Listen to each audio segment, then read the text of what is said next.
Það segði þá til hamingju með sigurinn. Takk fyrir það. Hver eru svona þín fyrstu viðbrögð eftir þennan leik? Heyrðu, bara feinar að koma áfram.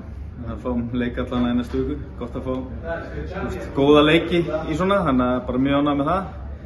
En ekki var þetta fallegt. Nei. Þú klikkaðir á víti á hann? Hvað segirðu? Þú klikkaðir á víti í vítaspyrnukeppninni en fékkst að taka aftur. Var hann kominn af línunni, markmaður? Ég tók ekki eftir því, en ef hann varði þetta víti þá hlýtur hann að vera kominn. Já. Nú ert þú bara í N1 tímabilið sem fótboltamaður. Já. Ertu klár í þetta? Ég er alveg, já, mjög klár. Já. Alltaf gaman að spila og meðan maður getur það, þá er ég allan tiltækur. Já.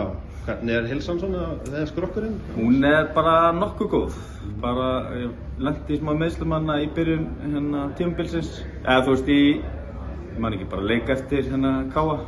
Fekk aðeins í liðbandi á hnénu.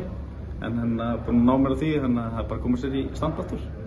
Nú ert þú mikill reynslu bolti eins og segir og hvað telur þú að Völsungur þurfa að gera til að halda sér upp í lengjudeildinni? Það er bara liðsandi. Ég held að það er ekkert mikið sem þú veist gott. Kannski mikið, en ég myndi segja að liðsandi sem við förum held ég langt á og vonandi náum við sama liðsandi og gerum við fyrir það. Bara stemning og þannig sem við þurfum að vera betri í en hinliðin. Og svo bara, já, svo vonandi blómstra þessi kalla líka. Þannig að við erum með ungt og flott lið og gott svona, hvað maður að segja, þú veist, getum við verið mjög góðir en við þurfum að halda í það. Glæsilegt, þakka þér kærlega fyrir.